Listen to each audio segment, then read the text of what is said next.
Yeah. Hello, Yulia. Hi. Hello, everybody. This is the first interview in our EngPower MeetMe series. And the first volunteer is Yulia Jettkand. Yulia, how do you usually introduce yourself? And does it depend on the community you're introducing yourself to or the language you're introducing yourself in?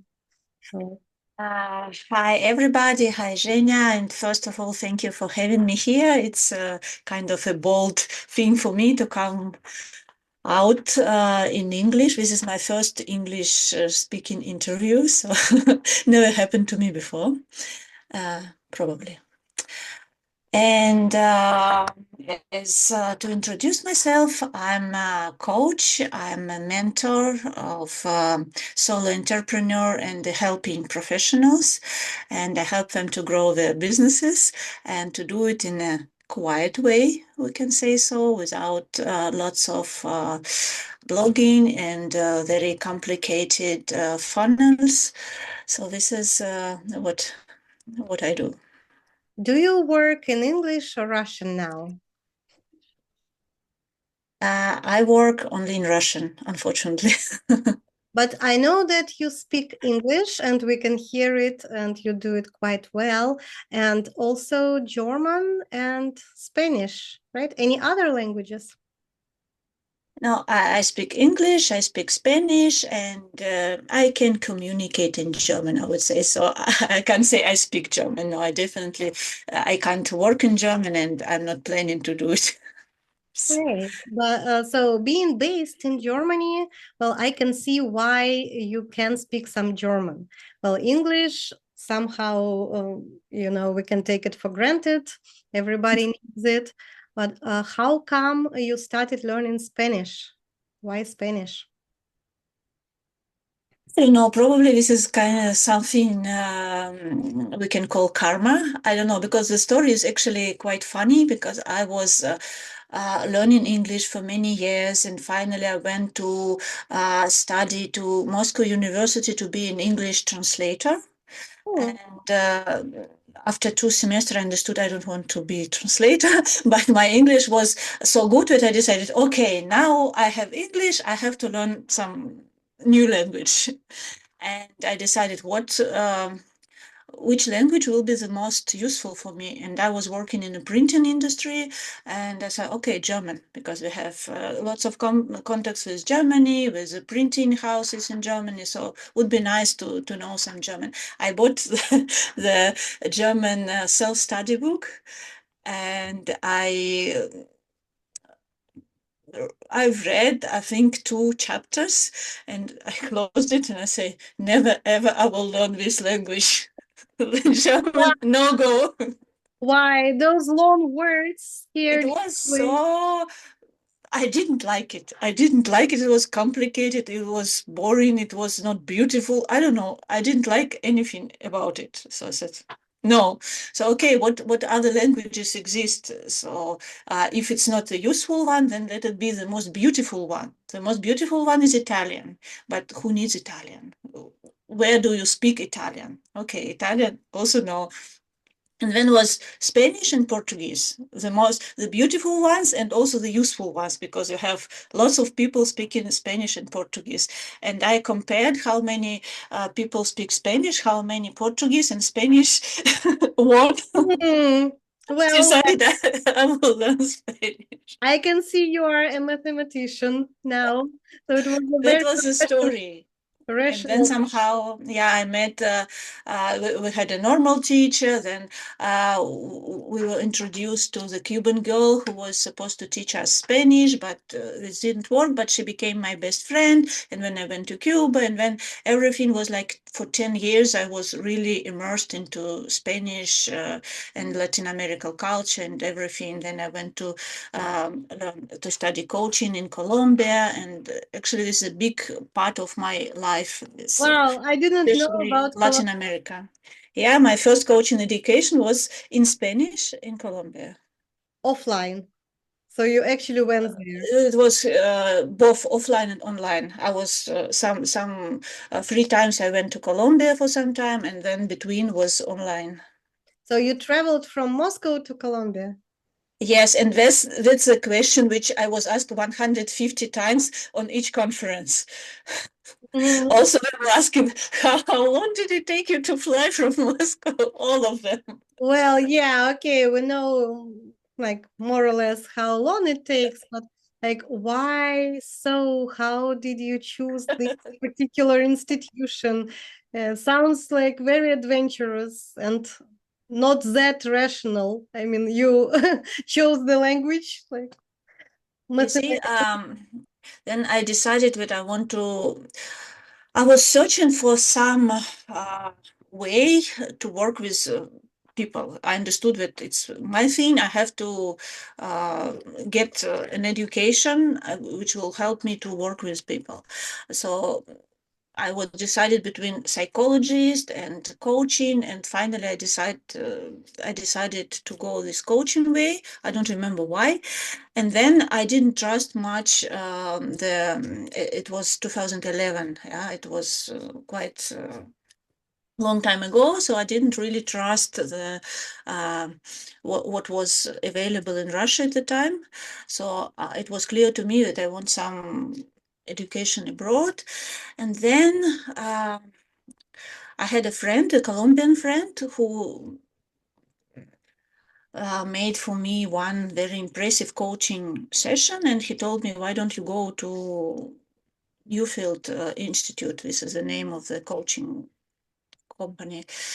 And I said, "Okay, why not?" And they have free options. They have um, one way I could study in Holland, I think, in Europe.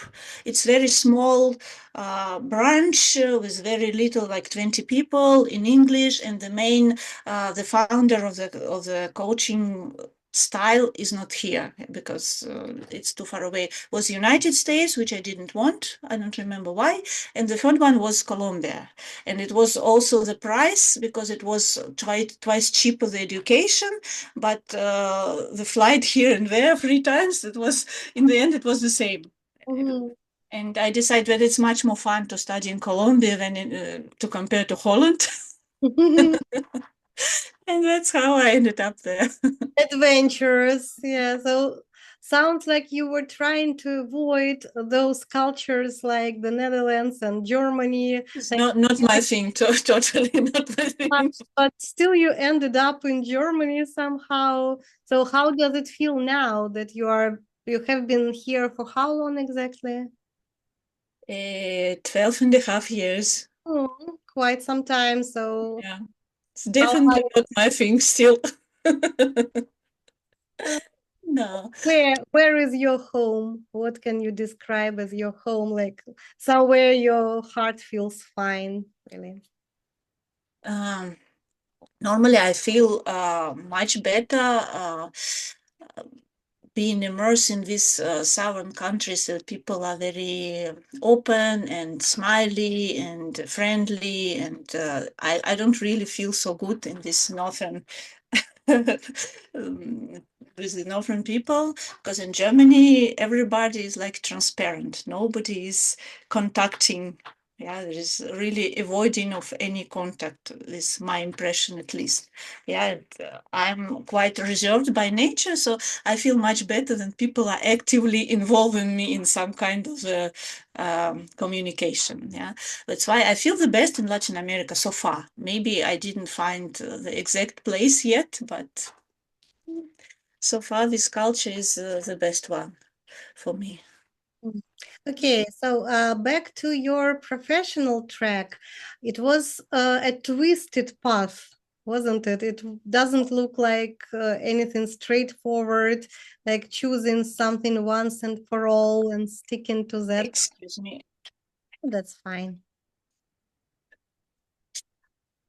Um, I don't know, because most of my life I was working I'm by the first education, I'm mathematician, programmer. Mhm.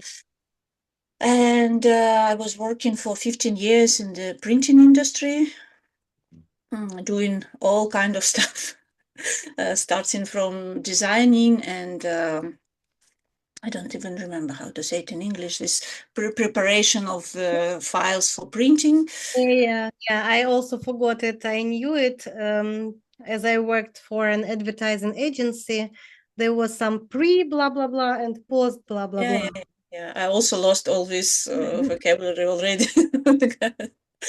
Yeah, so, but I was doing everything because I was kind of looking for myself. And as soon as I was feeling good with, let's say, design, so I said, okay, I'm leaving. So, no, no, no, let's start, being responsible for sales. So when I was moving to sales, then to finance, when I was um organizing the system which connect all the parts of the company. So when Wow, some intranet or something, or uh, what?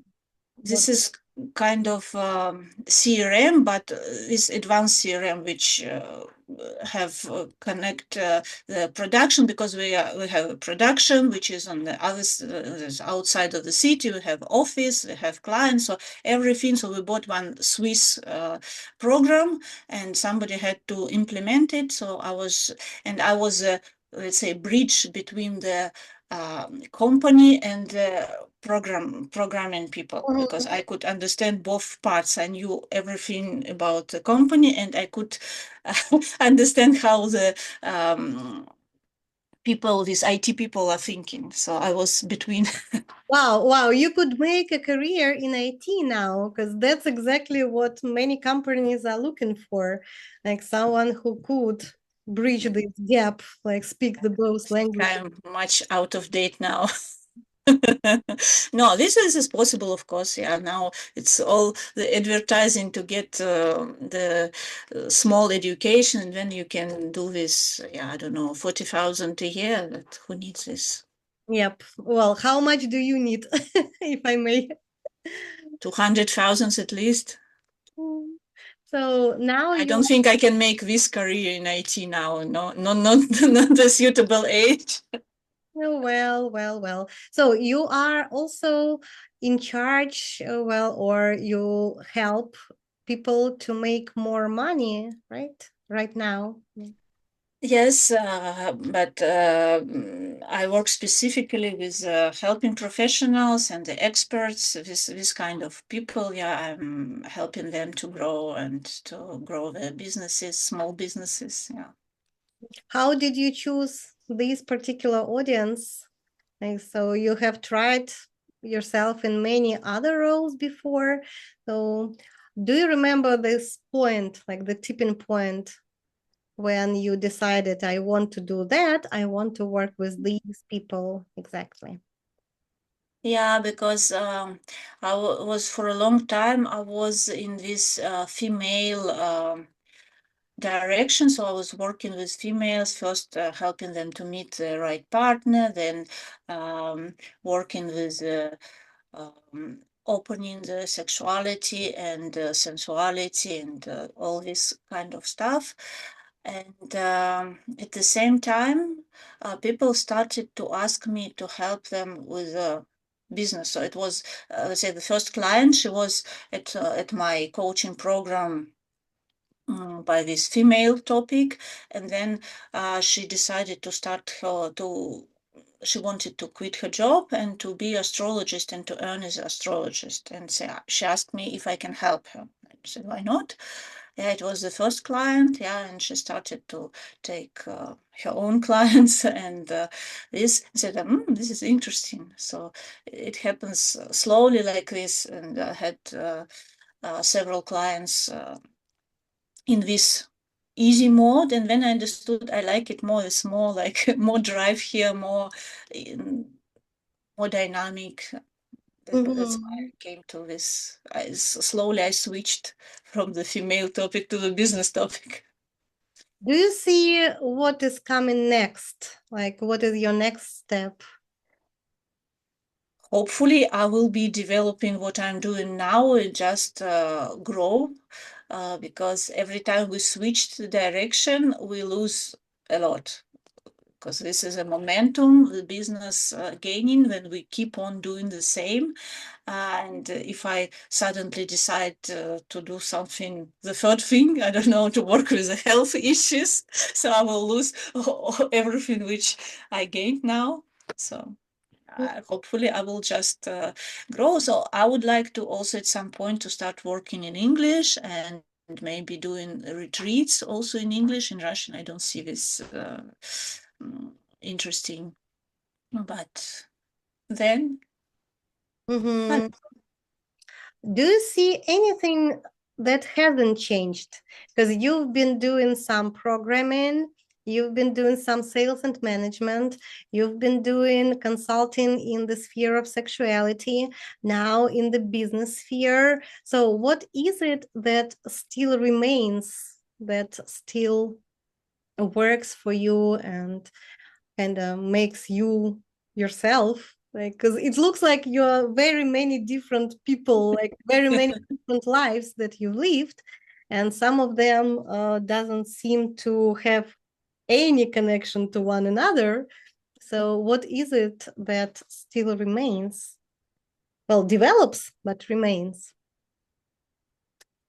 probably the main thing, the only probably thing which stays the same is that I keep follow my interest. So that all these changes happened to me because I was I refused to do something which I don't like to do. So, Yeah, staying true to yourself, being able to hear yourself. This is such a skill. I mean, it's a precious skill. How did you learn that? Who taught you listening to yourself? I mean, that's not what happens in Soviet schools or post-Soviet families. Like, how did you learn it?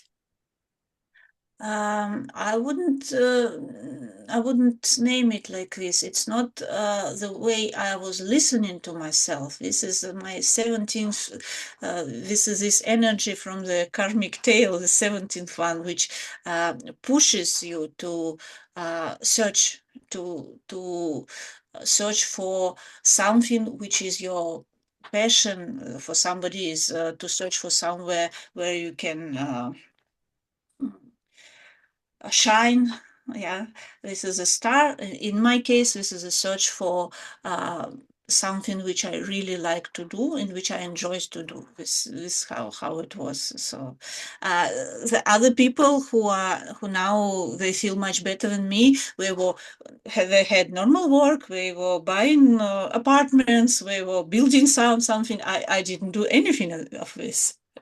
Zero. Okay, well, so I no, was just searching. no property or something. Mhm. Well, could you elaborate on that a little bit? So those karmic what, please? What is it? And so there is a system, one of the numerological system. This is a matrix of faith, we can say so if we translate it. And in this system, there are three digits, which are three numbers, which represents our so-called energy of the karmic tail. So this is the energies. So-called, if we believe in past lives, so we did something wrong, or we didn't manage to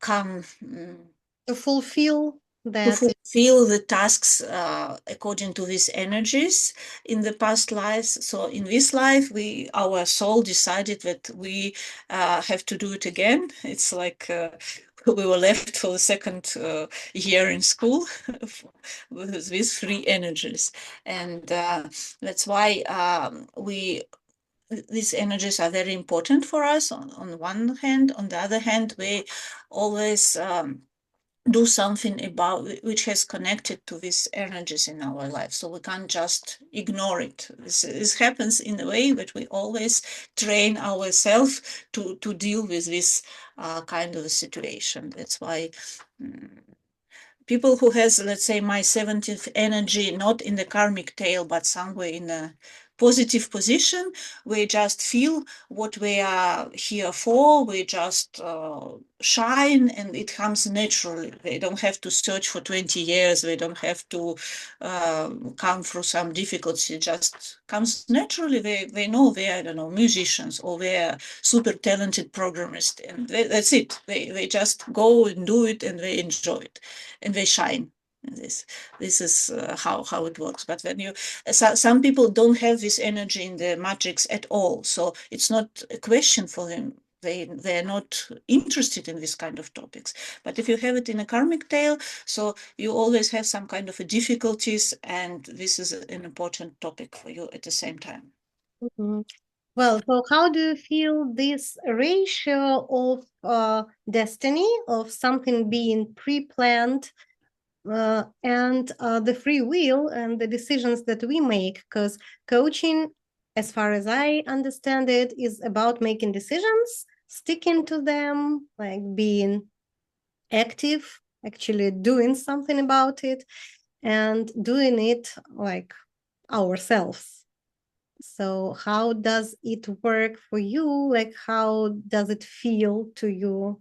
Like, what's the ratio of those two, like, kind of parts of life? Something that is pre-decided for us, something that is meant to be, and something that we actively construct in our lives. This is always a mix, because we are, as a humans, we have our free will, and it doesn't matter what we or our soul or whatever something was constructed for us as a screenplay before.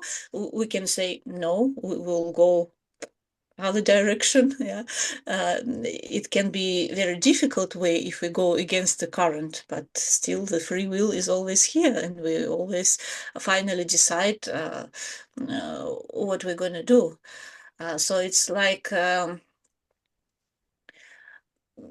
there is some